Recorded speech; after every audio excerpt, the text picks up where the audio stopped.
Yeah, what's cracking, everybody? Welcome back to another episode of Prison Break Raw. I'm your host, the one and only Big JD. Several months ago, I dropped a vid called This Is My War Story.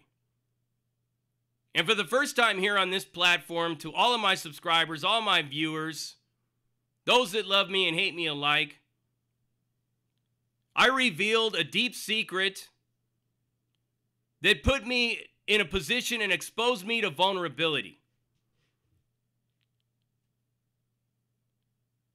I basically opened up about being sexually abused as a 14-year-old child. I was coerced, led to a location, held against my will, and sexually abused with another child. I escaped with my life. The first time that I had actually opened up about that was in 2012 to an FBI agent that had just arrested me for bank robbery. I kept the promise to my father and grandfather, who had exacted family justice, that I would never speak about this. Code of silence.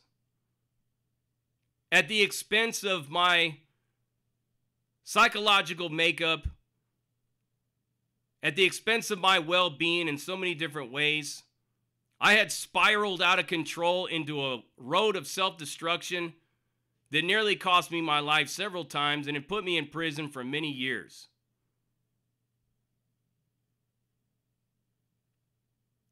It was met with a lot of welcome and warm support, but it was met with a lot of ridicule and a lot of hatred and a lot of doubt. People could not put their personal feelings aside and just say, damn, man, I'm sorry that happened to you. There's anything that I could do. And nothing like that. And part of it was that people just don't want to believe it because they don't want to believe that shit like this happens around them all the time. Your children are not safe in this world. Period. There's so many sick, disgusting people out there just waiting to get their teeth into them. With this technology and everything, it's a lot easier to get them back, or it's a lot easier to find it. But then in a lot of cases, these people are professionals, like the ones that held me.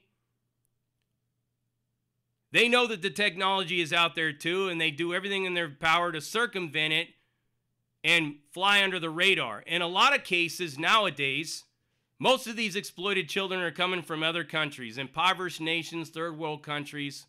In Africa, you could buy children for pennies on the dollar. You can take them to your ranch that's miles long of personal property, and you can raise them into slavery. There's human slaves to this very day. Child pornography, over 1 million images are produced in this country every single day. In just this country.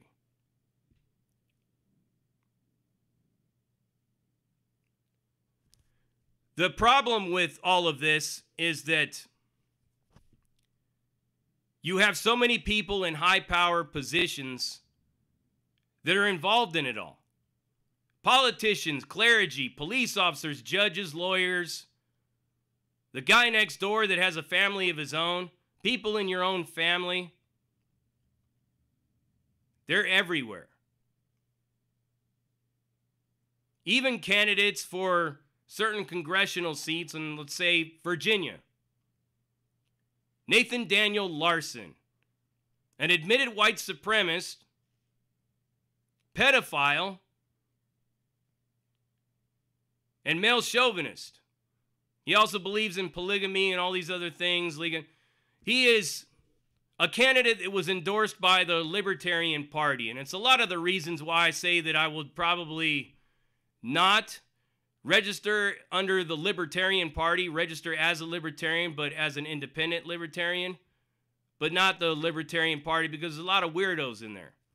It ain't no different than any other party. But we're not going to talk about his political leanings. Let's talk about who he is, what he did to draw attention to himself once again. Hopefully, this will be the last time we ever hear about this guy. But I doubt it. Because he will get out of prison again one day. So what this diaper sniper had done is he found a 12-year-old girl online. Now remember, this guy's a professional just like all the rest of them. He was already involved in a child pornography ring. He was peddling out child pornography. They found all his equipment in his house.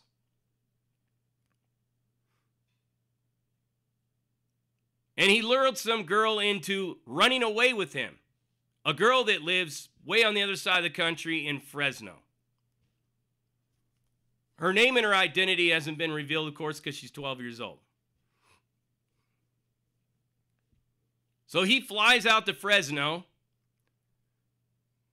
picks her up, takes her to the airport, puts a wig on her, and tells her to act like she's disabled, don't say nothing, to avoid conversation. Her parents or somebody realized that she was missing, put out a missing persons report, all the technology, like I said. Luckily, thank God for that child and that child's family that they were able to locate them on a layover in the Denver International Airport. So he's busted. What would have happened to this child if he would have made it all the way back to Virginia? You have to ask yourself, what could have possibly been the outcome for this innocent 12-year-old child? A lot of the times these kids are either sold off to other people or they're disposed of. They're killed. It was a horrible epidemic in the 80s, although there are a lot of people nowadays trying to downplay and say, oh, no, the numbers are fudged and all that. Nah. Kids were disappearing and getting molested and getting snatched up all the time. Where I grew up, there was 3 kids that I know of. And when I played Pop Warner football, one of the girls, real pretty girl, blonde hair, everything, was on the team. Some guy pulled up, typical stereotypical van, pulled her in there and sodomized her in the parking lot. And then dumped her off somewhere down the road for dead. At least he thought he killed her. They never caught the guy. But that girl was ruined. For many, many years after that, she had a lot of problems, attempted suicide, drug use, promiscuity, all that stuff. This 12-year-old child, whether she was touched or anything like that, we don't know. But his intentions were not anything good. Disgusting, to be honest with you. So what happens to this guy now?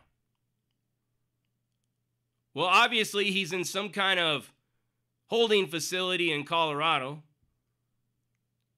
He's either going to be taken back to Fresno or he's going to be tried there. They could do it either way because it's a federal case now. It's a federal case because he flew over many states to California to kidnap a child and then took her back over many states. It's a federal case. Will they extradite him to Fresno? Probably. And guess who's going to pay for it? You are. You will pay for that with your tax dollars. I'm paying for it. You're paying for it. Because he must stand trial. My thing is, why should he stand trial? You already know he's guilty. You caught him red-handed. I would feel more at ease if I knew that my tax dollars paid for the bullet that they used to take him out back somewhere away from everyone in the airport and just popped him in his fucking head. Why am I spending my money to feed, clothes, and house this guy when you know he's guilty? You caught him red-handed. Why does he deserve a trial? That's where I break ranks with a lot of people and a lot of different political philosophies of things and life itself. I don't believe everybody deserves a fair trial.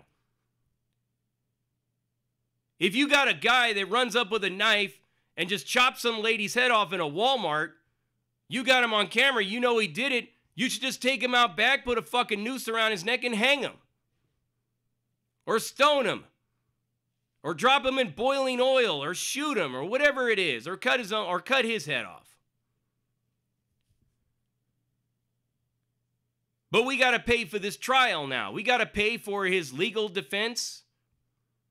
We got to pay to feed him, clothe him. He gets to use the phone. He gets to watch cable TV. Those federal facilities, especially if he's in a BOP facility, of which he probably is, in Denver, cable TV, computer access for your emails.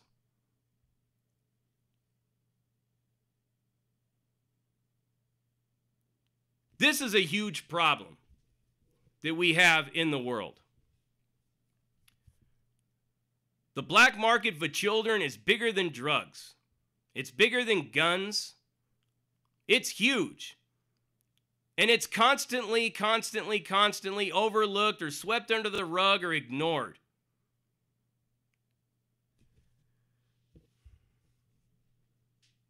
How much longer is it going to be before we start dealing with these people?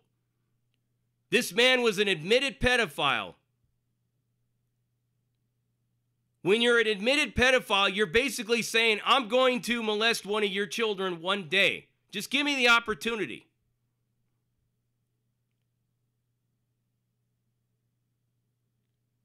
You got a lot of people in the social justice realm that want to classify this as a sexual orientation. People on TED Talks talking about it. Other people on Twitter saying that you're a racist if you don't like pedophiles.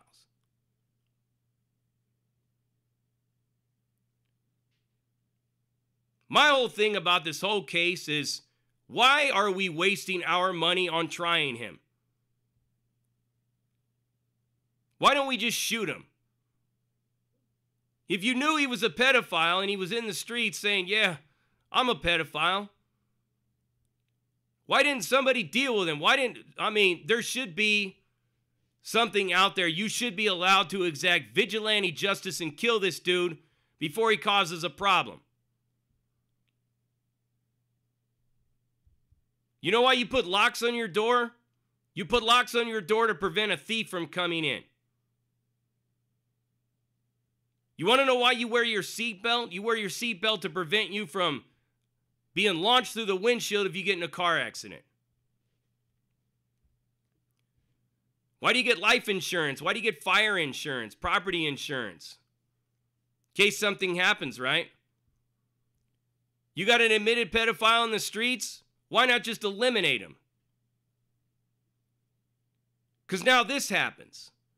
And these pedophiles, they never stop. And I always used to get in these arguments with people in criminal justice reform regarding these fucking diaper sniping weirdos about how I'm insensitive and how they were abused too. This guy wasn't abused. No history of sexual abuse as a child. Most people that were sexually abused don't become abusers. It's been proven that's bullshit. Ted Bundy wasn't. Charles Manson wasn't. Alejandro Avila wasn't. Ariel Castro wasn't. Philip Garrido wasn't. But yet they do it. Because there's something in their sick, twisted mind that says that I get a lot of power from abusing these children. It goes back to the days of Greece. A lot of those pederastic schools of learning where the older guy was paired with the young boy. The young boy was expected to fight him off until eventually he would just cornhole him. They drew a lot of power, like spiritual power, draining that from the boy, turning him into something submissive, a submissive piece of meat.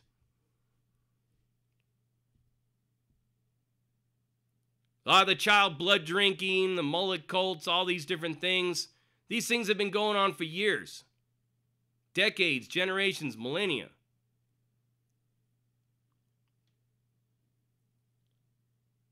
And yet we're still trying these people when they're caught red-handed. It's not like it's a murder investigation where the discovery and the facts in the investigation reveals all the details.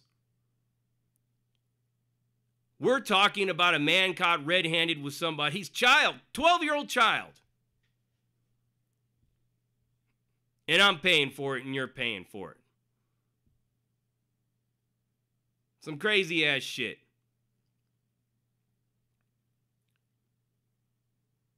But hey, at least he's in a position where he can't harm anybody else's kids for now. But he'll have a release date because he ain't going to get a life sentence. Just remember that. And he ain't never been to prison. He may get 6 years, he may get 8 years, he may get 15 years. Who knows? With a lot of the push to empty out the prison population, he may get out on COVID.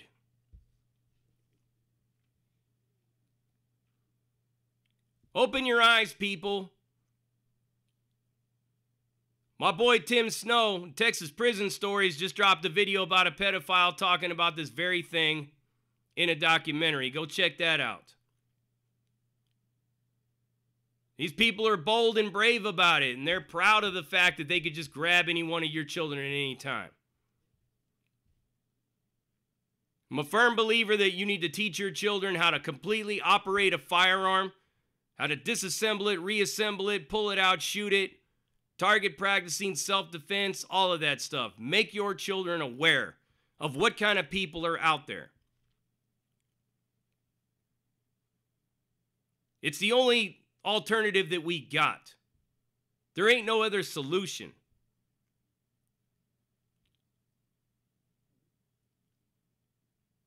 Keep your kids safe, man, because people like this are out there. Everywhere. And you never know who they are.